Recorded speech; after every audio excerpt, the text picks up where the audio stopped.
Bentar ya semua viewers.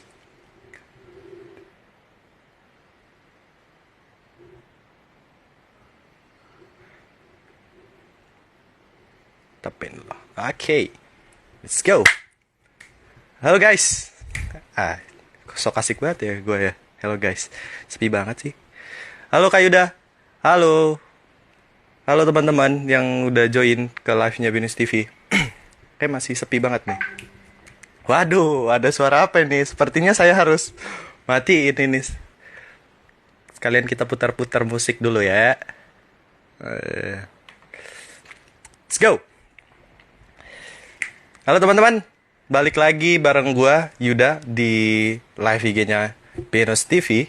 Dan hari ini kita kedatangan kurang tepat kali ya. Kita bakalan ngobrol-ngobrol sama seorang narasumber yaitu Bapak Gatot Suprianto yang merupakan Dean eh, Dean of Economics and Communication atau bisa juga sebagai Head of Binus TV gitu. Sebentar, saya pengen muter lagu dulu. Ya tadi apa? Apa lo bilang Bud? Soalnya saya ada operator di sini. Jadi kalau ada kesalahan saya bisa dikasih tahu nih. Oh, mute itu. Oke, oke, oke. Gimana teman-teman? Puasanya masih pada lancar? Sudah masuk hari kesekian. Sembari kita menunggu kehadiran Pak Gatot, kayak kita ngobrol-ngobrol sebentar dulu nih kali ya. Sepi banget.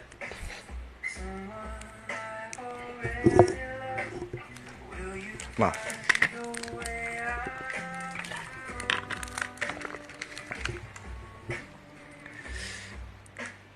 Halo juga.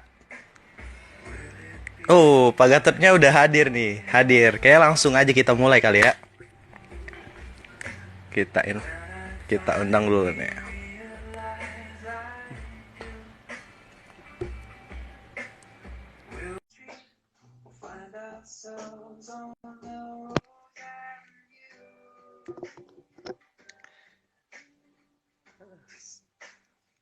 Semoga live kali ini nggak ada masalah jaringan kayak minggu lalu ya. Minggu lalu, hari Rabu lalu. Ini kita lagi nunggu kehadiran beliau.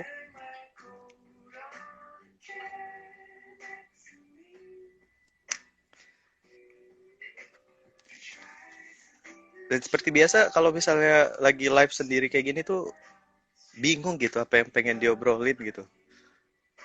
Kayak ngerasa aneh aja gitu ngobrol sendiri, lihat muka sendiri. Pak Gatotnya lagi mau join cuman kayak belum terhubung.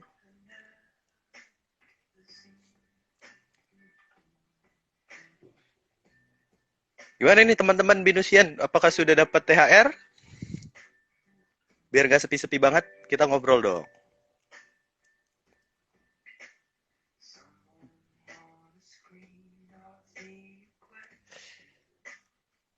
Udah bergabung juga bersama kita ada Bu Anggia yang merupakan Ketua Jurusan dari Marketing Communication. Terima kasih Bu sudah bergabung di live Instagramnya Binus TV. Belum muncul ya? Iya Pak, ini belum belum muncul nih.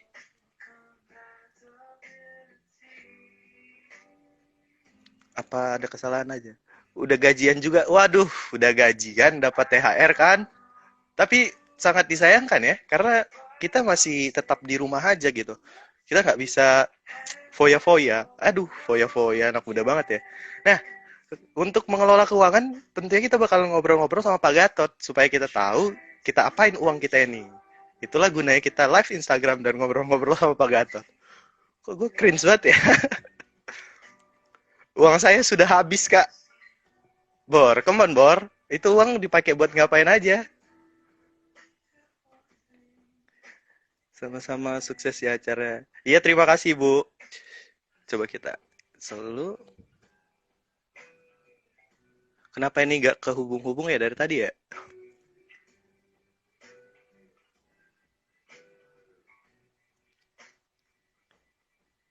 Teman-teman mungkin ada yang tahu kenapa itu nggak connect-connect sama Pak Gatotnya?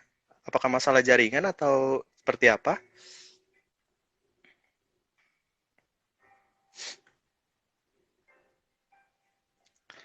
Coba Pak Gatot, maaf ya saya.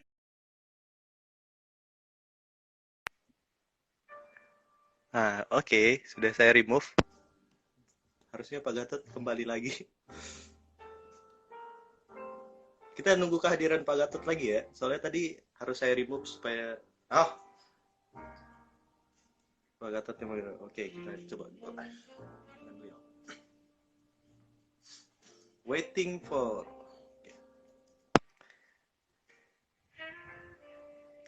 Nah, sebenarnya udah connect gitu sih. Cuman Bisa kayak kedengeran nggak suaranya? nah, suaranya keluar, Pak, tapi videonya Suaranya aja ya? nggak ada. Videonya Iya. nggak. Iya, iya, iya, iya. Segan mungkin nih. Tapi ya nggak tahu nih. Aku udah coba accept ya. Iya, Pak. Tapi kalau kalau di tempatnya Bapak, video saya kelihatan nggak, Pak ya? Keluar ya? Jelas. Oke banget. Keren Yuda. Oke banget ya. Iya. Waduh, terima kasih, Pak. Tapi ini kayak para penonton kita nih kurang puas nih kalau nggak ngelihat wajahnya Pak Gatot gitu. Iya, iya. Saya coba refresh beberapa kali juga nggak muncul-muncul nih. Padahal saya udah mandi, udah beres-beres dan rapi gitu kan. Harusnya Gitu. boleh dong sama Instagram gitu kan. Ini kan yang Iya. ditolak yang belum mandi dan sebagainya ya. Aduh, gimana? Apa Pak Gatot ini jangan-jangan sering ngomongin elit global kali ya, Pak ya? Makanya ada gangguan koneksi atau gimana? Enggak, saya Sunda Empire. Oh, ada Empire. Oke, Ya, Pak. Sunda Empire saya. Saya penganut Sunda Oh. Empire. Ya. Teman-teman mungkin ada yang tahu nggak sih kenapa nggak bisa connect ini? Apakah masalah internet saya? Seharusnya saya sudah bayar internet sih. Halo, Pak Gatot masih ada di sana? Nah, connection ke Pak Gatot juga. Akhirnya, Kayaknya bisa. ini dia. Halo. Tada-tada. Ya, ya, ya, ya, ya. Ini wajah Pak Gatot, teman-teman. Iya, iya, iya, iya. Apa kabar, Pak? Kabar saya baik selalu, Yuda. Oke, seperti yang tadi dibilangin, udah gajian juga, udah dapat Oke. THR, so Iya, Pak. happy. Cuma sayangnya nggak bisa jalan-jalan ya. Bener banget. Soalnya kelihatan juga dari mukanya Iya, ceria banget, Pak. Kayaknya lagi banyak duit gitu. there you go. Iya, iya, iya, iya. Jadi makanya topiknya pas ya, topiknya pas banget. Bener, tips mengelola keuangan bersama ahlinya tentunya. Exactly. Tapi Pak, Ya, sebelum kita ya, ya. masuk, kayaknya ngobrol-ngobrol santai dulu nih, Pak. Dengar-dengar Bapak Oh, ini boleh, boleh, fans boleh. setia Arsenal ya, Pak ya?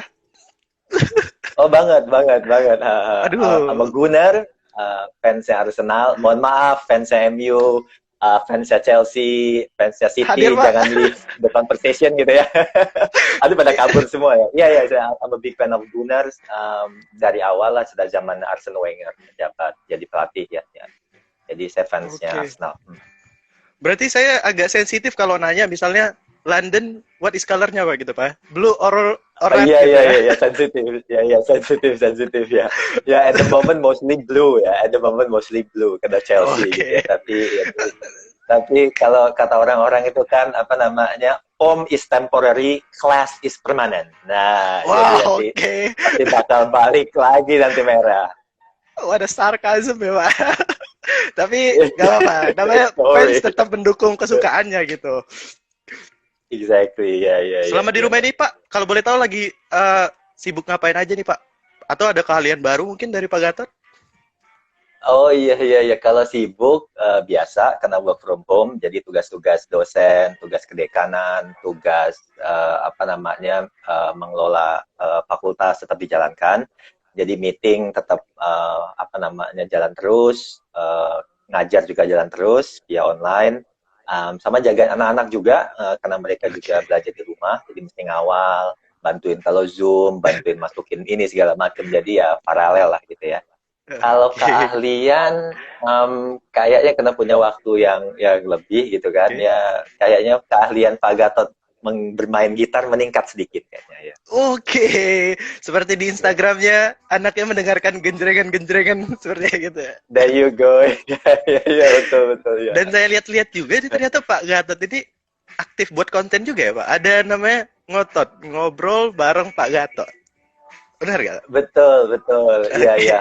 Itu Apa tuh? ngobrol-ngobrol sih karena kan uh, menurutnya banyak hikmah yang bisa kita dapat dengan adanya pandemi ini kalau kita berpikir positif, bisa work from home, waktunya bisa kapan aja, ketemu mahasiswa kapanpun, bimbingan juga dengan mudah ya. Kalau biasanya kan Pak Gatot susah, mesti cari waktu. Nah, kebetulan. Nah terus ya udah, biasanya kalau sama mahasiswa Pak Gatot namanya ngotot gitu ya, ngobrol bareng Pak Gatot, Oke. cerita diskusi enteng aja ringan ya, bagaimana tips Oke. belajar, tips karir yang baik dan seterusnya. Dan kalau biasanya di fakultas nama acaranya ngondek, ngobrol Ngondek. bareng dekan. Oke. Iya. Menarik, Pak. Itu yang boleh join Iya, itu iya, cuman iya. mahasiswanya Pak Gatot aja atau orang lain mungkin bisa join, Pak? Kalau kemarin kebetulan mahasiswa Pak Gatot aja, dulu mahasiswa yang pernah Pak Gatot ajarin. Nah terus mereka bilang, oh udah lama nih nggak ketemu Pak, gitu kan. Oh ya udah kita bikin session aja Zoom, nah terus ketemuan gitu. Kalau buat session terbuka gini belum pernah sih gitu ya. Pak Gatot agak-agak malu-malu.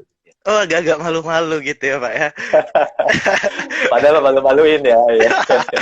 Enggak lah, Pak. Kan kita semua boleh Iya, bebas berbuat karya gitu. Kita bebas berkonten gitu. Siapa betul. tahu banyak orang yang senang dan bisa belajar dari Bapak gitu. Yap, Nah, yap, kita yap, sapa yap. teman-teman yang udah bergabung juga ya, Pak ya. Mau ngingatin juga buat teman-teman yang mungkin bergabung dan nontonin kita. Nanti kalian juga boleh bertanya nih sama Pak Gatot apa aja. Tapi kalau bisa sih sesuai dengan topik kita, biar nggak terlalu melenceng. Gitu. Sip, boleh. Pak, pertanyaan pertama yang cukup langsung agak berat nih, Pak. Apa sih yang kita perlu Ya, ya. siapkan untuk kondisi yang akan datang atau kita sebutnya the new normal? Oke. Pertama, apa yang mesti kita siapkan terkait sama new normal? Let's define what is new normal dulu ya. Kita bayangkan bahwa dari yang dibaca, dari yang menjadi concern banyak pemerintah, dan yang menjadi concern banyak institusi, new normal itu kita bisa lihat misalnya dari kondisi politik. Kondisi Oke. politik bahwa peran pemerintah akan makin banyak, keterlibatan masyarakat untuk bekerja bersama pemerintah mengatasi masalah juga akan makin dibutuhkan. Dari sisi sosial, harap maklum kalau nanti kita touching behavior-nya jauh berkurang, ada social distancing, ada model kerja yang berjauhan, ada jarak, kemudian juga bisa membatasi diri supaya infeksi ini tidak jatuh, tidak jadi lebih banyak. Itu politik, ada sosial. Nah, yang ekonomi yang mau kita singgung, ada dua kubu yang sebenarnya melihat. Kalau ke depannya secara ekonomi, kita pasti akan menuju keseimbangan baru. Oke. Keseimbangan baru ini artinya apa? Well, memang sekarang pada turun pertumbuhan ekonomi. Ekonomi kelihatannya tidak baik gitu ya. Tetapi pemerintah di seluruh dunia juga sadar, kita nggak bisa seperti ini terlalu lama. Karena kan akan menjadi global recession, akan menjadi unemployment di mana-mana. Jadi kita mesti buka ekonomi gitu ya. Nah, dalam kondisi tadi pasti kita punya keseimbangan baru. Ekonomi akan tumbuh. Misalnya IMF prediksi cukup optimis sih, 5% akan tumbuh ekonomi global tahun depan. Kalaupun ada koreksi ya sekitar angka 3 atau 4%. Intinya ekonomi akan bertumbuh. Kenapa? Karena ada industri-industri yang memang kaitannya dengan pandemi ini juga ada keuntungannya. Misal industri-industri yang terkait sama jasa online, Oke. perusahaan teknologi, kemudian juga kita lihat perusahaan yang terkait dengan kesehatan, dengan nutrisi. Perusahaan-perusahaan ini picking up gitu ya, Iya. apa namanya penjualannya. Juga perusahaan yang nggak terkait dengan kebutuhan primer kita, makan, minum, pangan, sandang itu tetap berjalan. Ya memang ada beberapa industri yang secara signifikan terhantam. Misalnya penerbangan, Iya. tourism, leisure business itu terdampak secara signifikan. Jadi ke depannya kalau orang yang optimis kita bisa melihat pertumbuhan akan ada, ekonomi akan dibuka dan employment akan tetap jalan. Kalau kita lihat dari yang tidak optimis, mereka menyebutnya bahwa well new normal ini akan settle 3-4 tahun mendatang, tidak akan secara cepat bisa berkembang, bisa pulih lagi.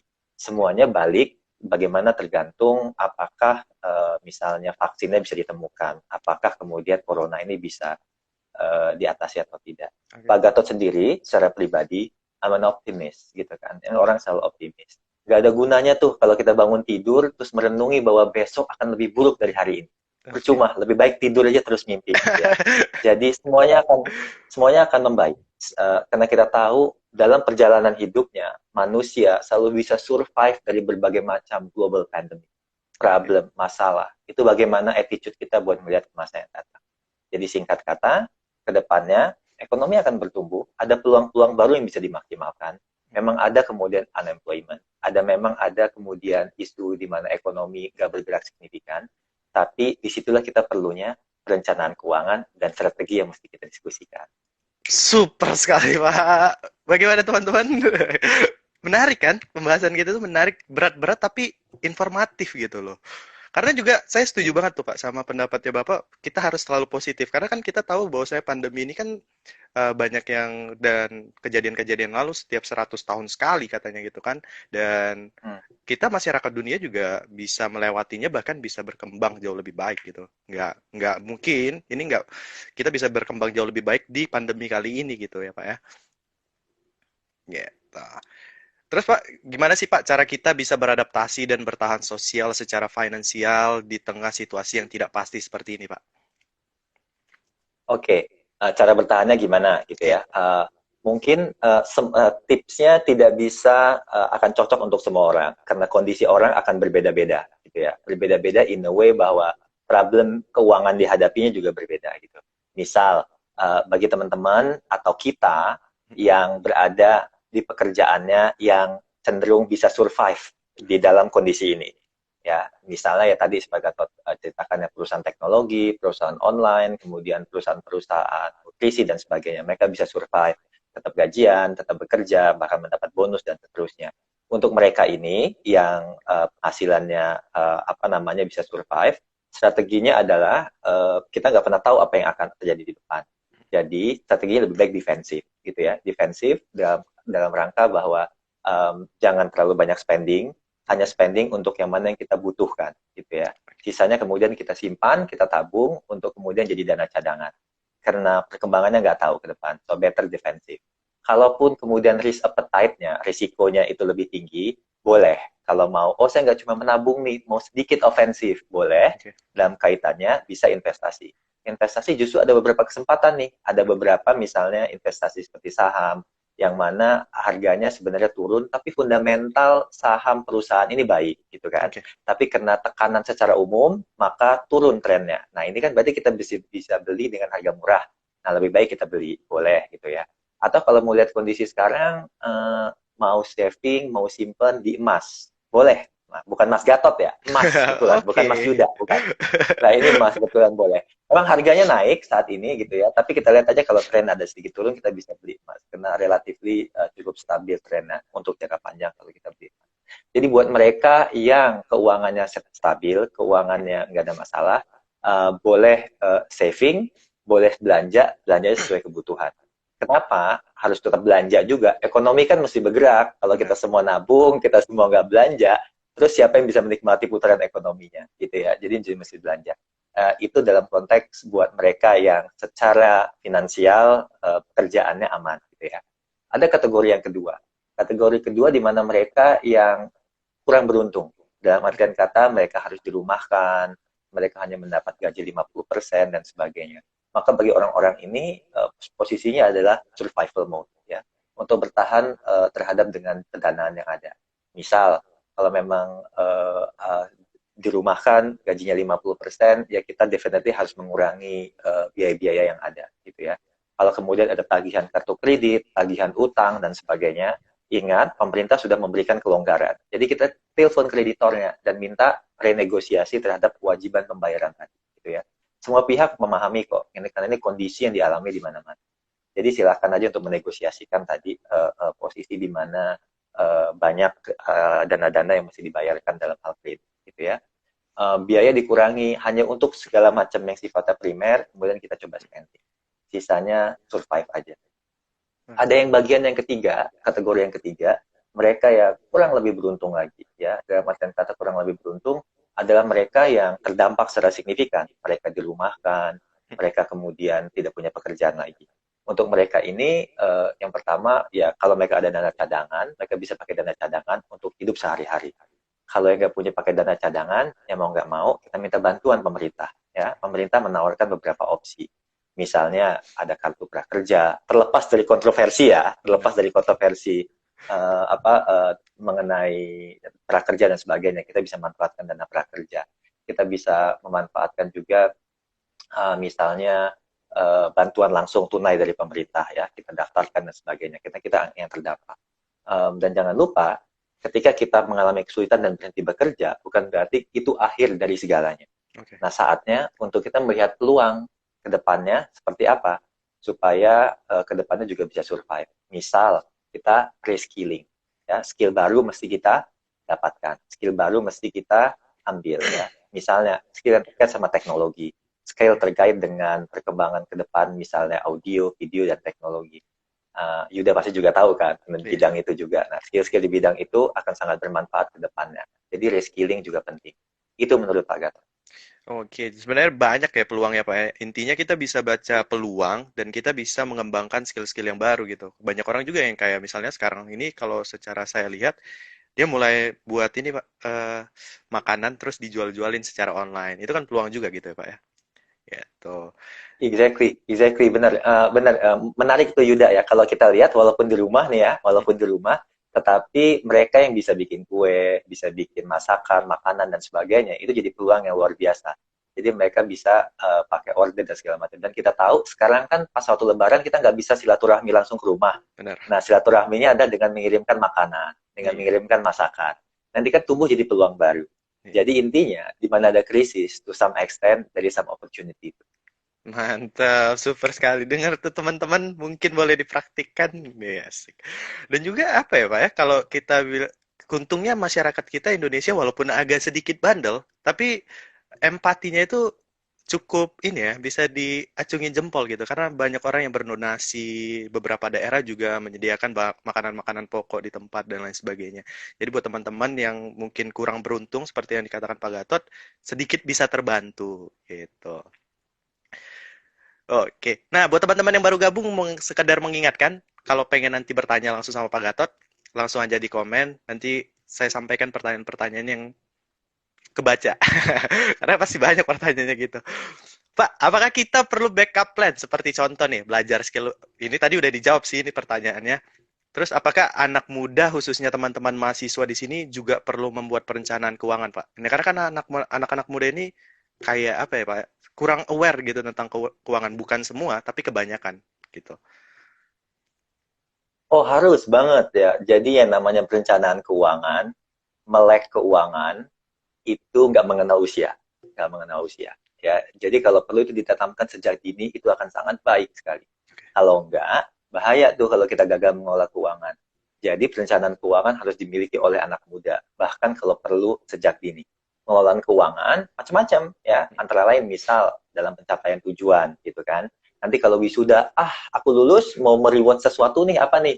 Mau jalan-jalan misalnya ke Eropa gitu kan. Oh ternyata dana nggak ada nih dikasih sama orang tua. Dari sekarang nabung gitu kan.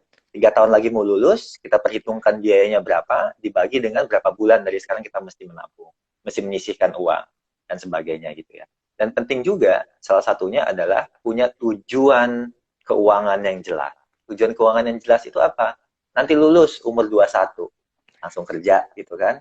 Kemudian abis itu, kalau mau nikah, kira-kira umur berapa? Siapin berarti buat dana pernikahan kan, mesti perhitungkan. Kemudian kalau habis dana pernikahan, habis itu nanti bakal cari rumah pertama. Rumah pertamanya kira-kira 2 tahun dari menikah. Nanti kemudian akan punya anak dan seterusnya. So you have to have a clear plan. Apalagi buat mereka yang ingin mandiri, yang nggak mau tergantung sama orang tuanya. Penting untuk punya rencana yang jelas dan rencana yang baik.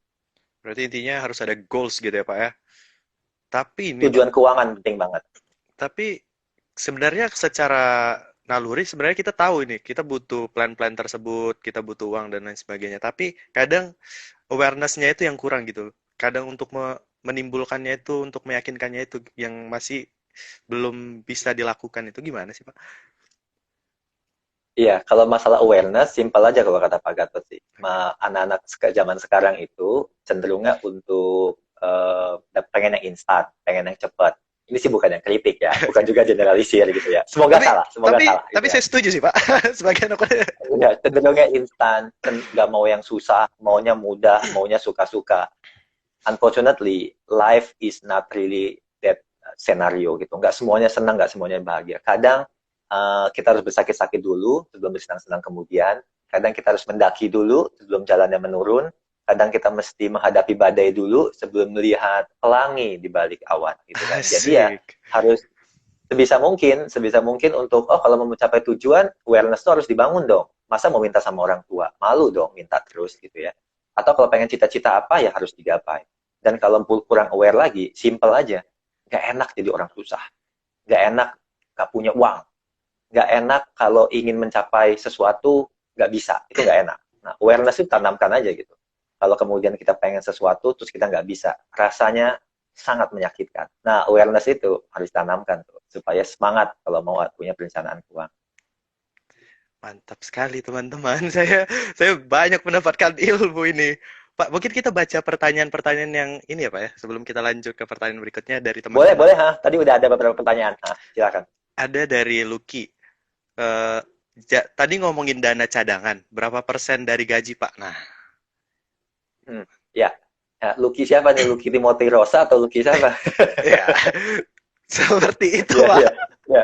Kalau kalau Lucky Timothy Rosa, selamat ulang tahun ya. Hari ini kebetulan ulang tahun juga Oh iya, timnya kita di Binus TV ya. Kamu belum betul. ucapin ulang tahun ya? Malah saya baru tahu dari Bapak nih Pak. Maafkan Iya, saya Kak iya, iya. Lucky. Eh, iya, ini gimana nih? Marahin Trisna nih. Bos. Iya. Kalau ya, jadi kalau kalau misalnya secara umum, kalau kita misalnya dapat gajian gitu ya, idealnya itu idealnya sekitar 10% disisihkan untuk dana cadangan, 10% ya. 10%. Kemudian 10%. Kemudian biasanya 20 sampai 30% untuk cicilan. Kalau kita bayar cicilan hutang, ada cicilan mobil yang sekitar 20 sampai 30%. Kemudian itu kan kurang lebih 40%, biasanya half 50% buat kebutuhan sehari-hari gitu ya. 50% kebutuhan sehari-hari termasuk juga kalau ada leisure, entertainment dan sebagainya. Sisanya 10% kita sesuaikan ya untuk misalnya mencapai tujuan tertentu, untuk pembelian tertentu dan sebagainya. Tapi intinya kalau untuk dana cadangan biasanya 10% kita sisihkan dari gaji. Dan disisihkannya harus di depan, nggak boleh di belakang. Oke. Nah, mungkin udah terjawab ya, Kak. Terus ada juga pertanyaan yang mungkin mirip seberapa minimum dana. Nah, tadi kita udah bahas itu, Pak, investasi nih. Ada juga pertanyaannya, Hmm, hmm. jenis investasi apa yang paling aman untuk saat ini? Gitu. Ya, kalau bicara investasi, Pak Gatot cenderung untuk defensif posisinya untuk saat ini. Karena Oh, oke. defensif in a way bahwa gejolak akan ada gitu ya. Jadi instrumen-instrumen investasi yang mesti kita lakukan adalah instrumen investasi yang aman. Tapi Pak Gatot juga sadar ada beberapa teman-teman yang nggak mau cuma ada di tabungan atau deposito aja. Mereka ingin juga dapat return yang lumayan gitu kan, return yang bagus. Nah untuk itu ya kita cari investasi yang relatif aman. Misal antara lain reksadana.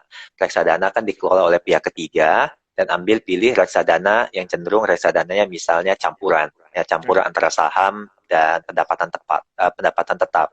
Jadi dengan reksadana ini juga kita bisa dapat penghasilan yang di atas bunga deposito, tapi juga cukup aman gitu ya. Jadi pilihannya reksadana.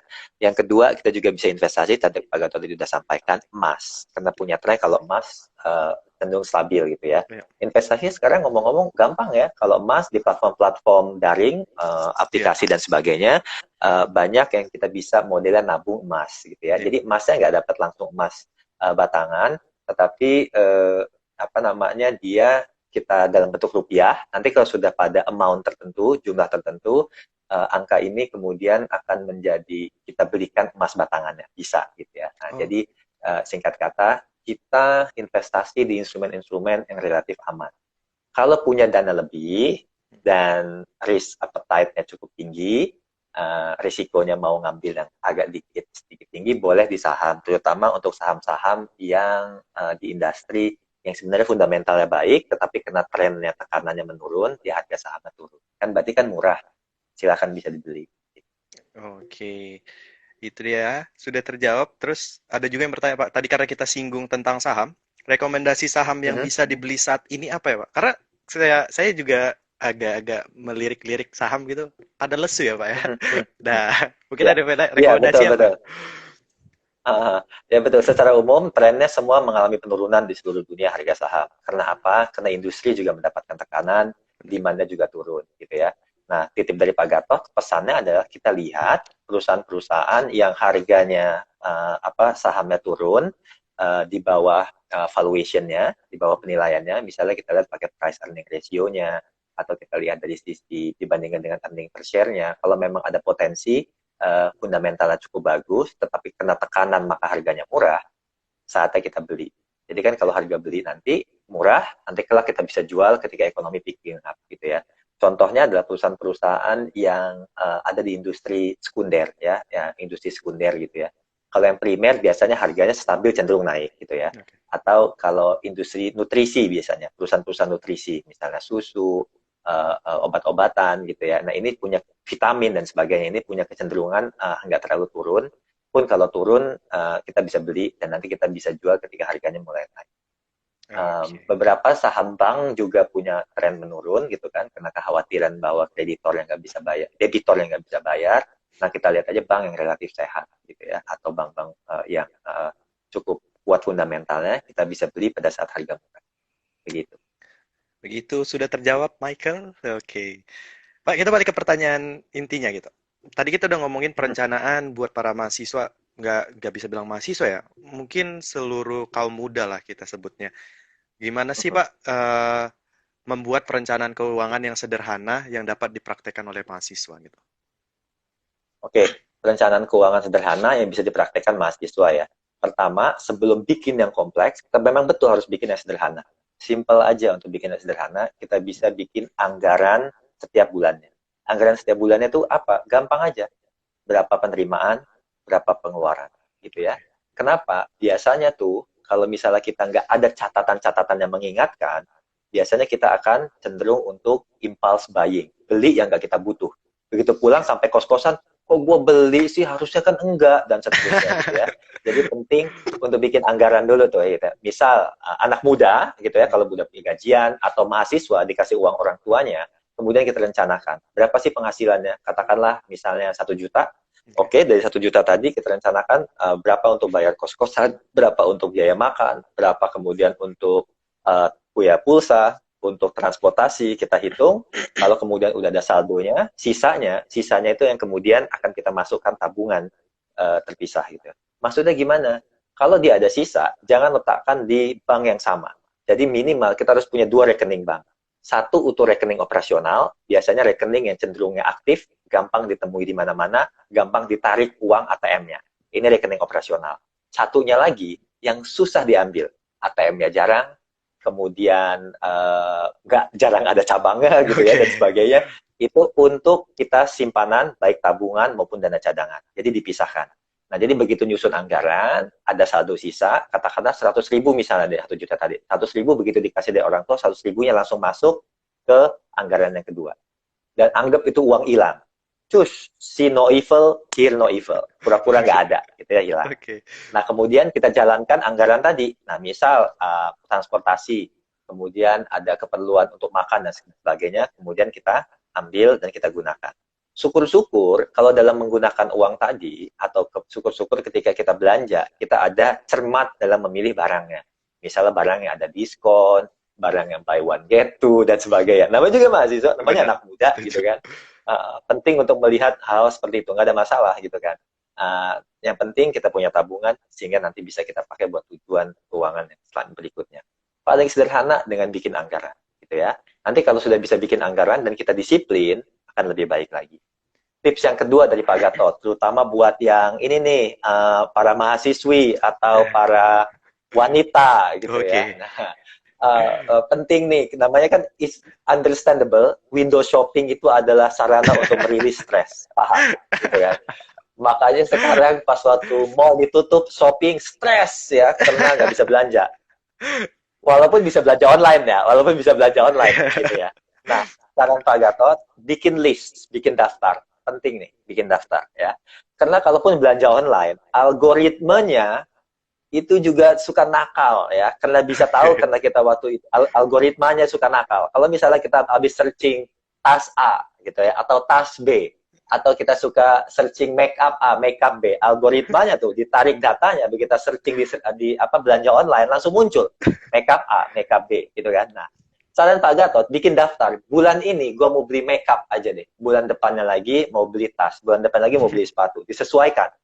Jangan beli everything at one go. Jangan. Gitu kan. Penting buat perencanaan. Apalagi di kondisi saat ini. Di kondisi saat ini yang kita nggak tahu situasinya apa ke depan.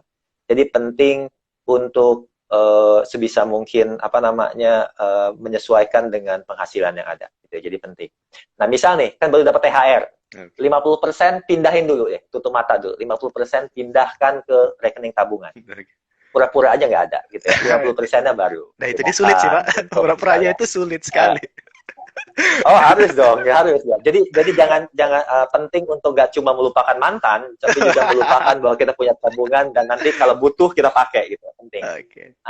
Jadi silahkan, kalau 50% mau dipakai. Jadi penting untuk bikin list, bikin perencanaan keuangan dalam bentuk anggaran. Gitu kurang lebih. Oke, jadi kalau bisa mungkin teman-teman yang baru bergabung itu yang pertama itu buat plannya itu yang sederhana itu bisa saya rangkum itu nabung terus buat daftar dan jangan Ya, ya. Bikin waste yang anggaran penerimaan pengeluaran ya, bikin anggaran, terus nabung penting dan kemudian bikin daftar kalau mau belanja. Di luar daftar belanja tadi nggak boleh, harus disiplin. oke. Di luar daftar belanja tadi nggak boleh. Nah, ini tuh Ah, para ah. kaum wanita nih semangat banget nih. Kok hunter promo, iya Pak, beli skincare, uninstall e-commerce. Oke. Ya, ya, ya, ya, betul, betul. Tapi Pak, yang menariknya itu apakah yang saving dari 10% pendapatan itu berlaku juga untuk para mahasiswa yang dengan tips yang Bapak bilang tadi, Pak? Iya, tetap tetap karena asumsinya kan dikasih orang tua ya, dikasih Mm-mm. orang tua, anggap aja kayak kita gajian ya.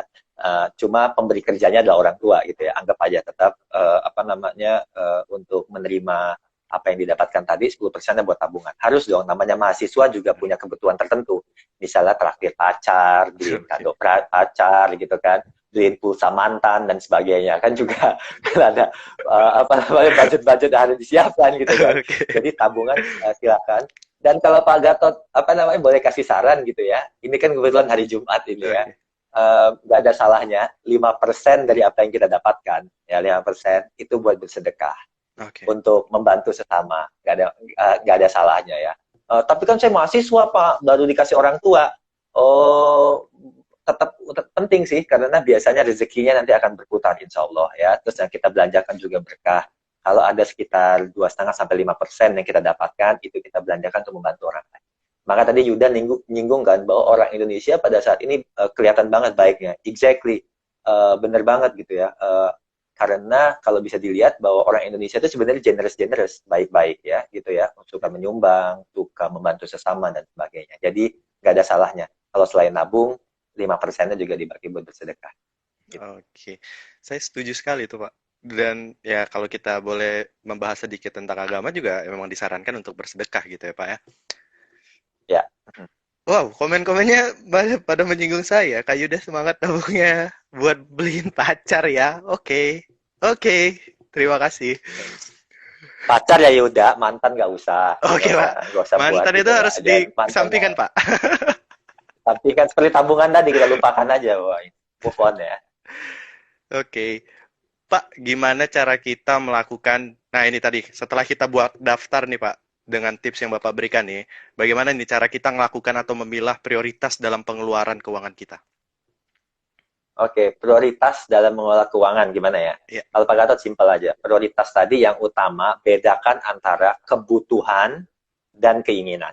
oke. Kebutuhan dan keinginan. Prioritaskan dulu kebutuhan. Misal, tadi ada yang bilang skincare ya, skincare bagi para kaum hawa, skincare itu kebutuhan ya, bukan keinginan. Jadi oke, put that in the list gitu kan, penting lah ya, we have apa ya, uh, uh, apa namanya, we have to put it in the priority. Jadi itu kebutuhan ya. Jadi yaudah jadikan itu prioritas ya, karena itu kebutuhan itu. Kalau kebutuhan yang lainnya kan jelas kebutuhan primer ya tadi bahwa biaya makan, transportasi, biaya komunikasi itu jadi yang utama, itu kebutuhan kita. Apa yang beli masukkan ke dalam list kebutuhan. Sisanya itu adalah keinginan. Boleh sih punya keinginan, nggak ada masalah gitu kan. Tetapi penting untuk jadikan punya prioritas kapan dan bagaimana mendapatkannya. Penting tuh, karena kalau kita enggak, maka kita ingin liburan gitu ya.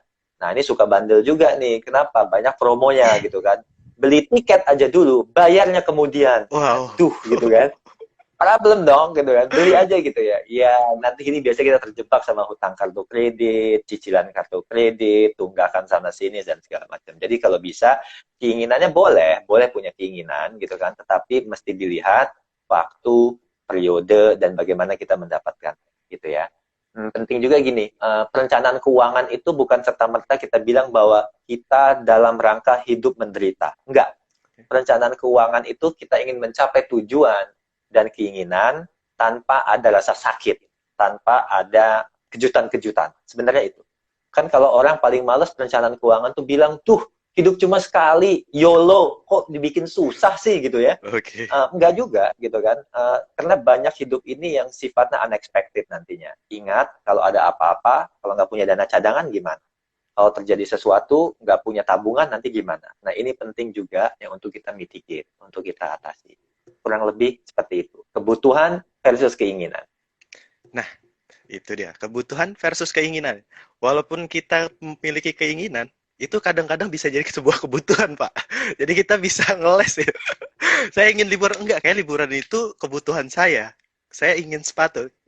Ya, agak-agak complicated kalau kita misalnya bedain keinginan dan kebutuhan gitu. Banyak alasannya. Oh, Pak Gatot tahu. Oh, Pak Gatot tahu kayak gitu. Paham, paham, paham. Nah, itu biasanya itu gitu tuh. Mahasiswa, kaum muda selalu begitu. Cara ngetesnya gampang. Ayo. Cara ngetesnya gampang banget. Gini, tadi kan beli sepatu, kebutuhan atau keinginan gitu ya. Nah, ketika kamu beli sepatu, sepatunya tadi untuk menunjang pekerjaan, untuk bisa menghasilkan produktivitas yang lebih tinggi nggak? Untuk kemudian membantu kamu lebih produktif nggak? Kalau itu bisa membantu kamu lebih produktif, bisa meningkatkan pendapatan, bisa kamu membuat kamu lebih efisien, itu kebutuhannya. Oke. Tapi kalau kemudian liburannya tidak membantu kamu lebih produktif, tidak membuat kamu lebih efisien, tidak bisa menghasilkan sesuatu yang membuat kamu lebih maju, itu cuma keinginan belaka. Gitu aja ngetesnya. Jadi kalau Oke. tadi sepatu cuma buat happy-happy-nya, seneng buat pamer di Instagram, gitu ya. Itu definitely keinginan. Tapi kalau sepatu yang dibeli, kamu gunakan supaya ke kantor, kamu bisa lebih kelihatan profesional, karena yang lama sudah rusak, dan kamu mesti beli, karena yang satu sudah kusam, dan kamu mesti beli, itu kebutuhan. Tapi kalau misalnya nggak berkait sama itu, it's definitely cuma hawa nafsu seton berbentuk keinginan. Oke. Ada yang bilang, ada yang bilang the power of siapa tahu butuh. Oke, siapa tahu butuh. Tapi tadi saya ada yang pengen saya ini tanya, tapi saya lupa Pak. Kita lanjut ke sembari mengingat kita lanjut ke pertanyaan berikutnya deh. Apakah kita sebagai anak muda wajib memiliki dana darurat? Nah, ini menarik sekali Pak. Dan bagaimana jika kita tidak punya dana darurat tersebut? Karena kalau misalnya kita, ini menurut saya Pak ya, kenapa akhirnya pertanyaan ini dibuat? Kalau kita sebagai posisinya sebagai mahasiswa, kenapa kadang mikirnya udahlah kan masih ada orang tua gitu. Nah, padahal itu sebenarnya butuh kan, Pak, walaupun kita masih pendapatan kita dari orang tua. Nah, kalau daripada Gatot sendiri gimana tuh, Pak? Jadi kalau konteksnya mahasiswa, dana darurat dalam konteksnya mahasiswa memang tidak menjadi kebutuhan utama, gitu ya. Yang kemudian diperlukan adalah punya tabungan, karena ada orang tua yang bisa menanggung, gitu ya. Jadi nggak terlalu dibutuhkan. Tapi juga kalau mau punya, nggak apa-apa, gitu kan. Namanya kita sebagai mahasiswa juga kadang kita butuh sesuatu yang sifatnya darurat, kelak. Dan kita juga, apalagi kalau misal, ini pengalaman Pak Gatot selama di BINUS juga, bahwa kadang orang tua mahasiswa ada juga yang punya bisnis, kadang punya usaha, kadang punya pekerjaan yang mungkin membutuhkan yang naik turun lah, kadang ups and downs gitu kan. Sehingga kadang mereka nggak stabil juga pekerjaannya. Dalam konteks tadi, ketika orang tua lagi punya dana, punya uang, nggak ada salahnya dong buat kita tabung atau simpan jadi dana darurat gitu kan. Sehingga kelak kalau bisa terjadi apa-apa sama penyandang dana, gitu kan, kita siap menghadapinya. Jadi singkat kata, untuk mereka yang sudah masih punya orang tua dan bisa menanggung, dana darurat memang bukanlah suatu kebutuhan yang urgent. Nabung aja cukup gitu ya. Tapi kalau kita yang sudah mandiri, anak muda yang sudah mandiri, dana darurat is a must gitu ya, mesti. Oke. Gitu. Apalagi Pak Gatot tambahkan, kalau misalnya kita pekerjaannya sifatnya freelancer, part-timer, ya, karena kan sekarang pekerjaan itu macam-macam jenisnya ya.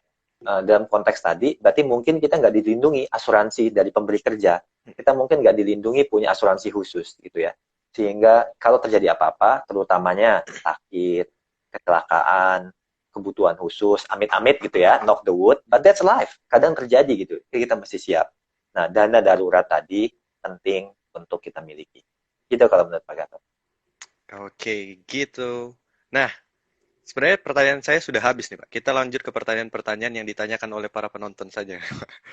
Oh iya boleh, ada beberapa tadi, ada beberapa pertanyaan Oke. menarik. Nah, Pak, tips untuk mahasiswa yang mungkin tidak mendapat yang mungkin bulan ini nggak dapat pendapat pemasukan dari orang tua gimana Pak? Mungkin bisa bisnis, nah atau gimana tipsnya dari Pak Gatot sendiri?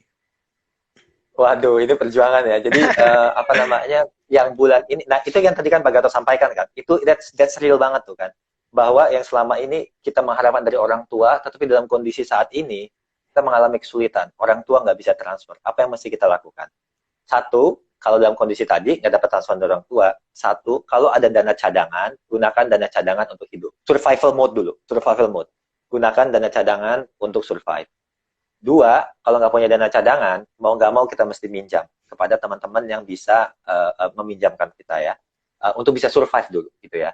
Tapi kalau misalnya ada dana cadangan, ada tabungan, kemudian survive bisa, nah kan kita mesti jalan tuh, mesti bangkit.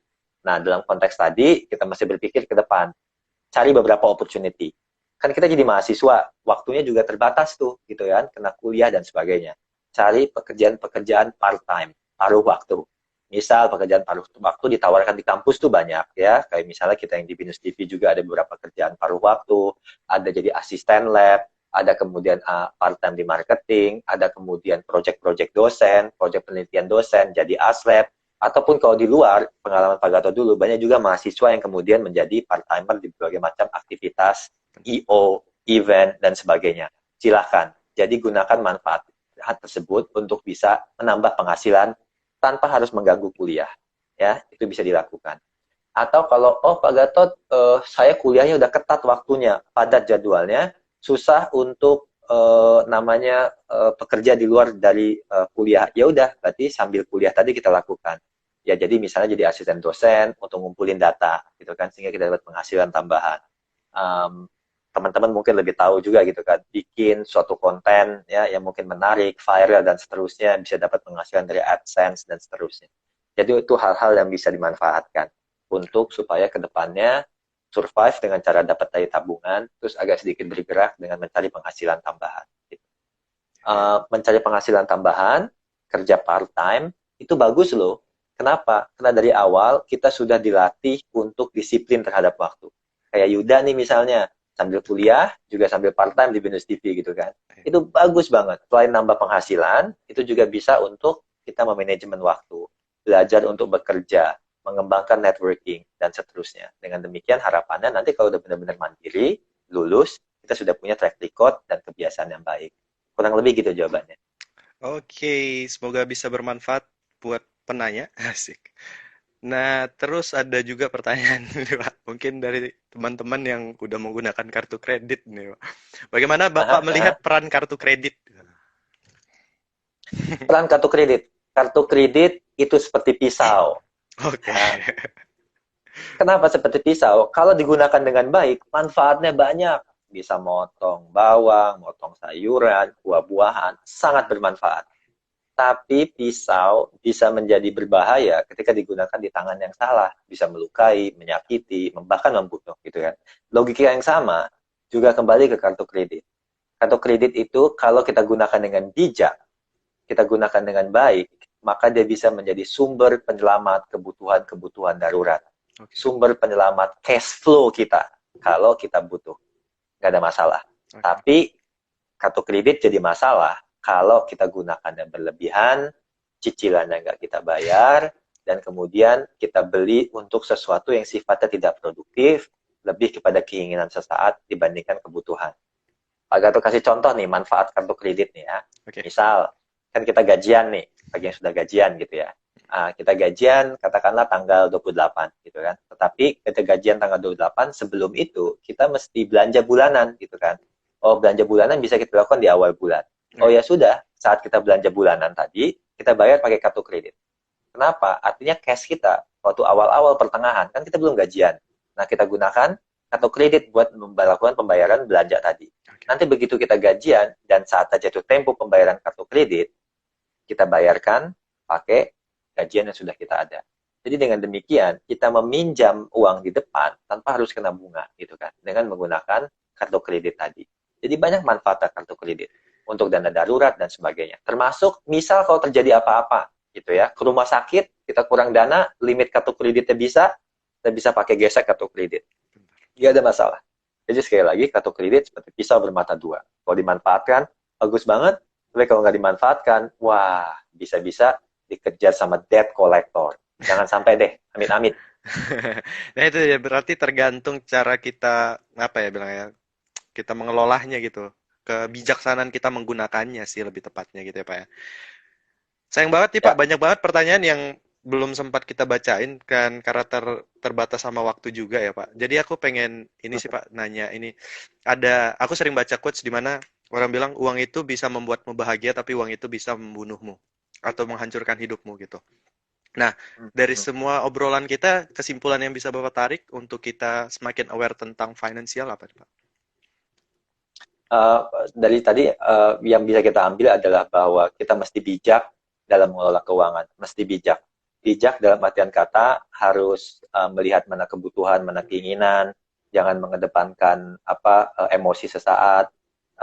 Kita mesti pintar karena masih ada kehidupan di esok hari, masih ada kehidupan di bulan depan, Oke. masih ada kehidupan yang lain di tahun depan, gitu ya. Jadi bukan semuanya adalah hari ini gitu ya, enggak, tetapi semuanya mesti dilakukan dengan bijak, terlebih di saat kita menyongsong the new normal.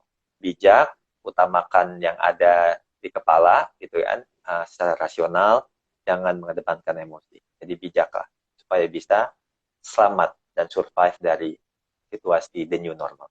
Gitu ya. Oke, terima kasih banget Pak. Ini udah banyak masukan yang bisa kita ambil, banyak pembelajaran juga buat kita Sama-sama di tengah ya. pandemi ini. Jadi kita ada kemampuan finansial kita itu bertambah lah gitu, semakin aware dan lain sebagainya. Dan makasih juga ya buat Pak Gatot udah menyempatkan waktunya mau ngobrol-ngobrol sama kita di GLF-nya Binus TV, Pak. Semoga Bapak dan keluarga selalu dalam lindungan Tuhan dan selalu sehat selalu ya, Pak. Amin, terima kasih Yuda. Terima kasih semuanya juga yang udah bergabung. Ada sekitar 2.700 orang, luar biasa sekali Waduh, Pak Gatot. Sangat menghargai partisipasinya gitu ya. Luar biasa. Happy happy to be here. Dan ini pertama kalinya Pak Gatot sharing di Binus TV ya. oh iya. Mungkin Nanti harus kita kita bisa bersering join ya, Pak. lain waktu dan lain kesempatan. Oke. Boleh, Per- boleh. Pertanyaan My paling penting, pleasure. Pak, terakhir sebelum kita udahan. Kira-kira Arsenal kapan juara, Pak? This is a very sarcastic question ya. Ya, tapi sebelum menjawab itu, Yuda, kita berdoa semoga Liga Inggris segera dimulai lagi, Iya, gitu jangan ya. dibatalkan ya, Pak. Karena jangan dibatalkan, karena weekend tanpa ada Liga Inggris sangat hambar, nggak seru. Setuju banget. Oke, itu dia dari Pak Gatot. Banyak insight yang kita dapat. Dan teman-teman terima kasih udah mau join sama kita. Dan pantengin juga terus Instagramnya Binus TV setiap hari Rabu dan hari Jumat. Dan terima kasih buat Pak Gatot. Dan sampai jumpa lagi. Mari Pak. Hai semuanya, thank you, bye.